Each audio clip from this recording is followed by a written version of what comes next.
welcome to the Employee Safety Podcast from Alert Media, where you'll hear advice from experienced safety leaders on how to protect your people and business. I'm your host, Peter Steinfeld. When Hurricane Ian swept the shores of Florida in 2022, the state experienced catastrophic impacts, more than $100 billion in insured damages and nearly 150 fatalities.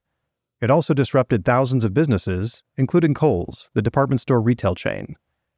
With their associates and communities in dire need of support, Kohl's task force of more than 100 corporate leaders sprang into action to deploy their Natural Disaster Playbook, including plans for crisis communication, business continuity, and unwavering assistance for their people in need. September 28th marks the first anniversary of Hurricane Ian, so I invited Stephanie Rising, Business Continuity Manager at Kohl's, to tell the incredible story of the company's response to this horrific storm. I think you'll find it's one to be applauded and emulated. Let's dive in.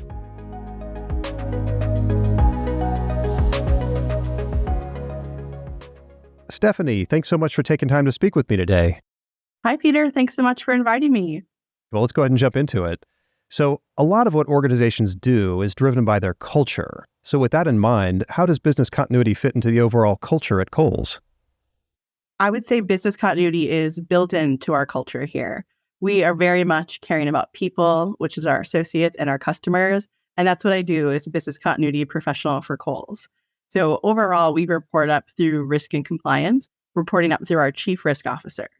So not only am I working on our business continuity plans, but I'm also part of our incident management team and our crisis management team, making sure that we have recovery plans in place for any type of business interruption and following through to when an interruption does occur, whether that is an incident such as a natural disaster, weather event, or something that rises to the level of a crisis like COVID-19. Anything like that, my team is involved. And that is the overall culture of Kohl's, caring about our associates, caring about our customers. That's all business continuity is planning to care about people. And you've got buy-in from the very top, like anything you guys need to succeed in your mission, it comes right from the top down? Absolutely. I'm very blessed at Kohl's with the leadership team that I have. They understand that we do have crises or incidents that happen, and we have to plan for those. So we have our plans on paper. We make sure we exercise those plans. It's always great to have that on paper. It looks great. You read it, you say, oh, I have all these amazing plans. But until you exercise them and make sure they actually will work, you never know. Well, speaking of crises, what was the most significant business disruption Kohl's faced since you joined the company? Well, I've been at Kohl's for 5 years, so definitely during our COVID times. But outside of COVID-19, I would say Hurricane Ian from 2022 was definitely one of the biggest interruptions that I have faced here at Kohl's. So tell me more about what happened during Hurricane Ian.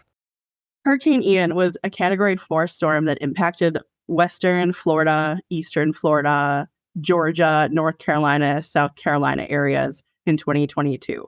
It was a very large storm. It was the first time that I have had to enact our Natural Disaster Playbook.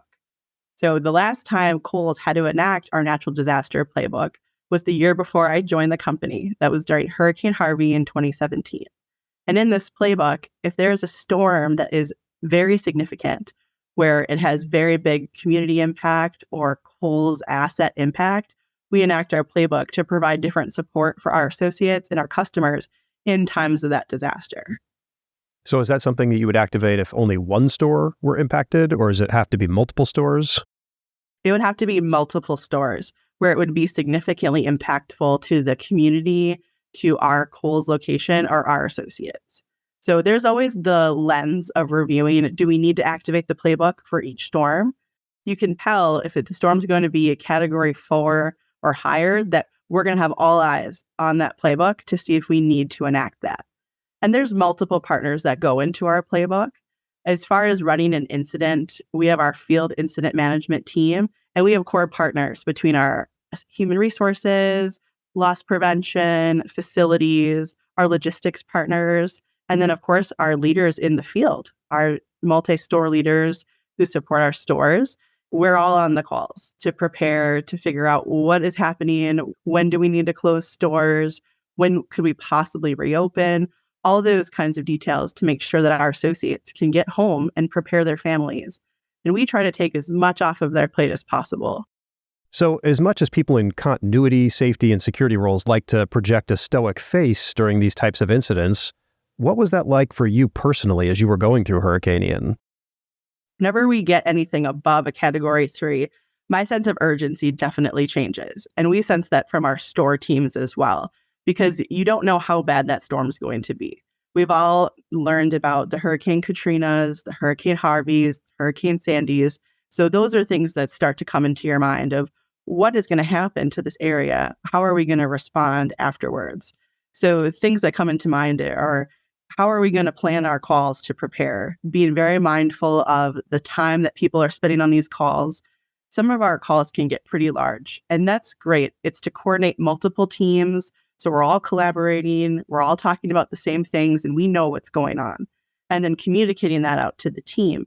It can take a lot of time. So we try to be mindful of how many meetings we're having, how long those meetings are lasting, and what work can be done between our larger all-hands team calls. And it seems like when these things happen, emotions can get heightened. People don't know quite what to do. It's not normal. So how important is practicing and planning ahead of time to essentially avoid that deer in the headlights feeling when you do get in that situation? Yeah, that is huge. So we do the same cadence of our calls and the same agenda every time. So everybody knows what to expect. They know when their team's going to be asked to give an update, and they know when our follow-up communication is coming out to them. So we try to stick to exactly the same cadence every time to take any of that extra anxiety about attending a meeting, speaking in a large call, presenting to people, take any of that out that we can to make it as seamless as possible. Now, with so many locations impacted, there were probably just a ton of different decisions that had to be made. What were some of the biggest ones? Absolutely. So this was my first incident where we've had to actually close an entire district of stores. Wow. Typically, you could get a few stores that might close in the district. Maybe a neighboring district will have a few stores closed. But we closed our entire western coast of Florida. And that is the first time for me that has ever happened. And almost the whole state of Florida really was almost closed. But this was the first time an entire district was closed, which was significant. And our first thought is always, how are we going to get a generator to stage close to the area? And we have had experiences in the past during storms where our generators we place on hold get commandeered. We understand we are not a grocery store. We understand, that a hospital would take precedence over us. If they need a generator, we might get those taken. So we have experience with that, and we try to be very thoughtful in how many generators we put on hold, knowing that we may not get those generators if other businesses need them more than us. So those are some of the earliest decisions to think about. And then screening our stores. So not all of our stores have hurricane screens, but some of them do. We think about, when are we deploying those? For stores without screens, when are those getting boarded up?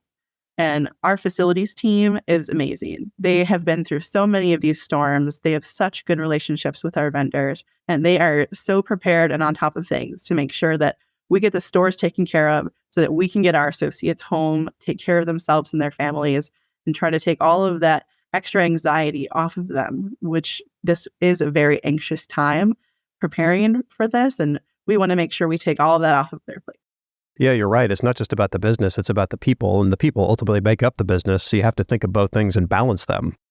Absolutely. And forecasts change all the time, right? And so that's what happened with Hurricane Ian as well. So our initial group that we had preparing on our calls changed. So some of our initial participants, they were on all of the calls, but as the forecast changed, we brought in different groups. We call them tiers. So we would be like our tier 1 stores, our tier 2 stores of who might be impacted first, what we do for that group of stores, and then our next group of stores. So we were adding multiple partners to the calls, making sure that I was in communication with our senior leaders to make sure we weren't missing anybody on the calls that needed to be involved and have the same information that everybody else had. I think that's a really big point you just brought up. Things tend to change as a hurricane unfolds, and real-time communication becomes super vital. You have to observe what's happening, adjust your plan, call audibles, and then communicate them so everyone's in the loop on what has to be done. So can you talk a bit more about what role communication played in your Hurricane Ian response? Absolutely. So our communication plan within our field incident team is one piece. And then we have the communication piece that goes to our associates. And that's what we use Alert Media for, is that push notification to our associates to let them know what's going on. So I'll talk about our field incident communication first. So whenever we do see, which we monitor National Hurricane Center every day from June to November, well, even May through November, because some storms happen earlier than June. Yep. We monitor every day. And when we see a system is starting and when forecasts say it might make landfall in the U.S., we reach out to our field partners and start talking about correct timing. For when do we get the team together? Do we just get our core team of our HR team, security team together with our facilities team? Or do we do an all hands call right away? So the forecast really dictates that, and then how quickly the storm is moving. And we'll do calls twice a day with the same group. We try to be really cognizant of how long the calls take, because these are very large calls once we get the whole team together, to make sure that teams not only can update us on what they're doing, but that they have enough time to go and execute those actions before our next call to see if there's any other decisions that need to be made on those specific days as we're waiting for the storm to arrive. Then there's the second piece, which is so critical, which is communicating with our associates to let them know what's going on. We try to be very thoughtful in when we close our stores, because we know not only do customers maybe need to buy additional items and prepare themselves for the storm, but we want to make sure our associates get home so that they prepare their families, if they need to evacuate and leave early, all of those different aspects that come into when a hurricane is going to arrive. And we try to be very communicative with them to let them know when the store will be closing. And then we send multiple communications after the storm. So we will always send out an impact message asking if they've been impacted. There's multiple response options that we can use through Alert Media to say, press 1 for I was not impacted, all the way through multiple options to tell us how they were impacted. And that triggers an additional response on our end. If they do say they were impacted, then a member of our human resources team reaches out to find out what that impact was and how we as Kohls can help them. That's fantastic that you put the employees first and you really think about their well-being well before the storm comes, so you can give them time to prepare. A lot of organizations don't do that, and that's a really important thing, because if they're more prepared before the disaster, they're more likely to be able to come back quickly once the disaster is passed, essentially. Absolutely. And we do once a year send what we call an all-territory notification exercise using Alert Media.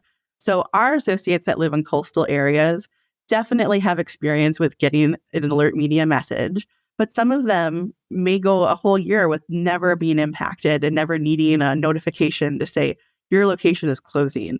So we do every May ahead of hurricane season, nationwide, we do a test the same day, the same time, and we show them what the message looks like. So we do a practice message, let them know this is what the message would look like if we have to close your store. And we do ask them to respond so that they get practice knowing that we will ask you to respond and give us your answer. How do you feel that cadence is once a year that you seem to think that works pretty well for your people? Anything more might be a little aggressive. They might start to ignore it. Yes. So we do, this is the second year here in 2023 that we've done the all territory notification exercise, but we do quarterly send a report to our field leadership of who's missing contact information within our HRIS system, because that's how we populate our Alert Media contact details, is directly through our HRIS system. And if someone doesn't have their contact information in there or it's incorrect, then we can't reach them during an exercise. So we do the test once a year and then quarterly do follow up to ask them to put in contact information, including if they have an emergency contact. Oh, that's great. I think that's an excellent balance between just making sure people are familiar with the technology and what they can expect. And then the harder part is just always making sure you've got up-to-date data for folks. Absolutely. Yeah, that's great. Well, what were some of the other things that you did to support your employees and perhaps the community at large during the hurricane?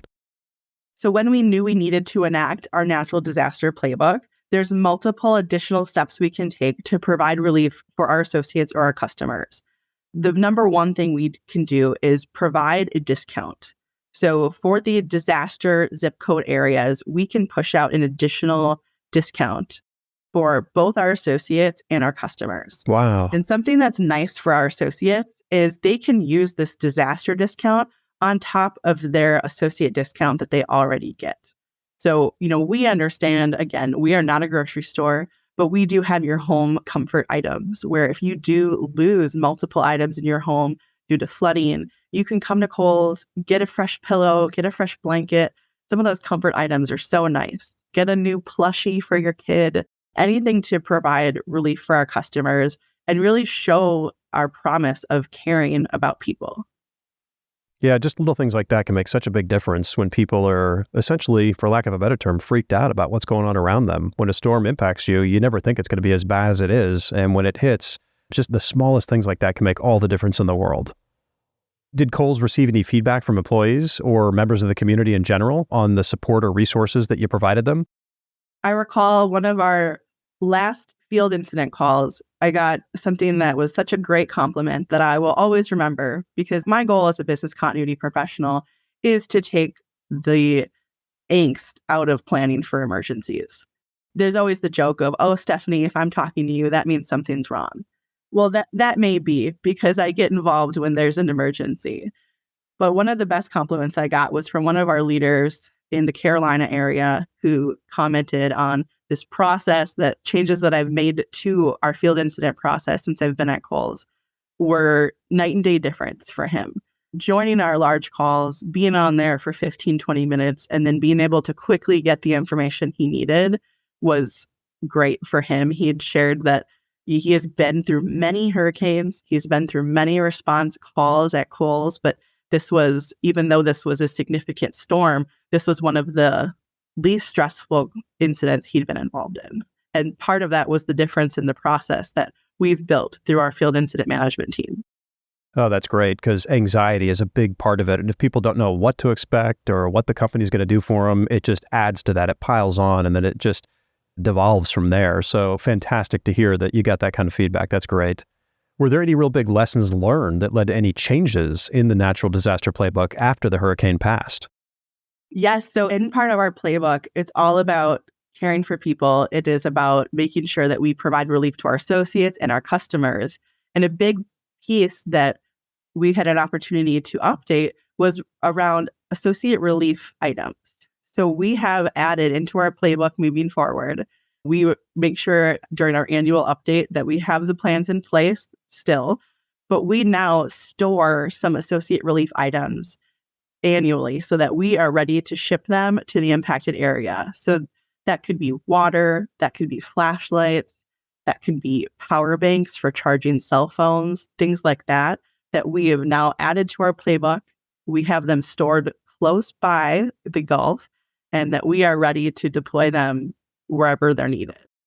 That's great. We had a previous guest on the show, it's probably a couple of years ago at this point, but they also talked about living through a hurricane. And another item that they said that they have on hand is cash, because in an emergency, people can't access things. ATMs are down. So just being able to quickly give people cash assistance during that emergency. So I think that's a great idea. Just having that cache of cash, water, all those other things to be ready when the storm hits can make a huge difference. That's great. Absolutely. Well, hurricanes can certainly be devastating, and Ian was particularly so, and it's fantastic to know that organizations like Kohls are ready and willing to take care of their people and their communities. It just makes such a big difference in outcomes. So to wrap things up, do you have any advice or perhaps lessons learned on business continuity that could help our listeners be better prepared for disasters like Hurricane Ian? I would say always promote your program. Share what you're doing to prepare your company and to prepare your team members. Try to make business continuity easy. Not everybody does this every day. Use common terms. Make sure to take any planning off of their plate that you can help with. And the biggest thing at the end of the day is to remember that it is always people first, business second. Yeah, that's huge. I'd love for you to get into that a little bit more deeply, promoting your program. I think a lot of people struggle with that. How do we promote these types of things across the organization? Yeah, I said earlier that sometimes people feel when I'm talking to them, it's because, oh, there's an emergency, something is wrong. But really being part of the team and building those relationships is key. Making sure you're not only reaching out during an emergency, that you're talking about, here's our plan, this is our strategy, getting that alignment.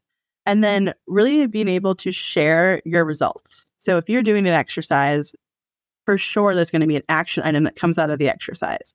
That's a good thing. that's showing that you are making improvements on the plan that already exists.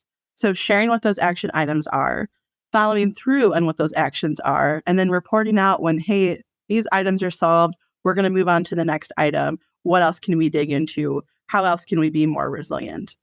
And then really building those relationships. If something is going sideways, you want to know that your team members know they can reach out to you. And even if you can't solve the immediate problem, you should know what partner within your organization to reach out to solve that problem together. And I think another thing is having the courage to speak up to keep people safe. So I can think of an example during COVID-19 in the early days of our response, where we were still having in-person meetings. And our whole crisis management team, which is about 30 individuals, some of our senior leaders of the company, we were all still meeting in the same conference room. And this is when the CDC was starting to recommend making sure that if you did meet in person, that you had 10 people or less in a conference room, that you kept doors open, that you started to social distance, things like that. So I had a meeting with my 3 direct supervisors and thinking through, what else do we need to be doing? What more should we be doing? And I remember thinking, okay, you have to make the recommendation to move this meeting virtual. And I am the lowest person on the totem pole in this meeting. And I said, I think we need to move the meeting virtual, which at the time was huge because you did not do virtual meetings at this time. And it was the longest 7 seconds of my life that I waited for our chief risk officer to say, okay, Steph, make it happen. And that was a huge day when I changed all of our meetings from our conference room that we had been using to virtual only. But being part of the business continuity world, we need to be that voice for our leaders. When they ask, what else do we need to be doing?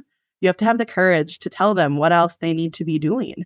And then they can make the ultimate decision. But making those tough risk recommendations, that's part of our job. Yeah, without a doubt. That's what you're hired to do, is to help people understand and assess and mitigate risk. And if you're not speaking up, then you're not doing your job. So kudos to you. Well, Stephanie, this has been really great. A lot of actionable advice based on lessons learned from a real experience. So thank you so much for your time and for sharing. Thank you, Peter. I enjoyed speaking with you.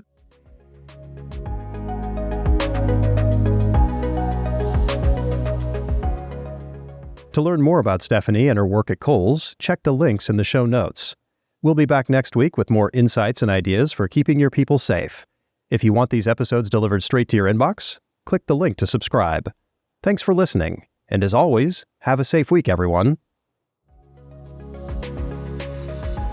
Thank you for listening to the Employee Safety Podcast from Alert Media, the industry's most intuitive emergency communication and threat intelligence solution.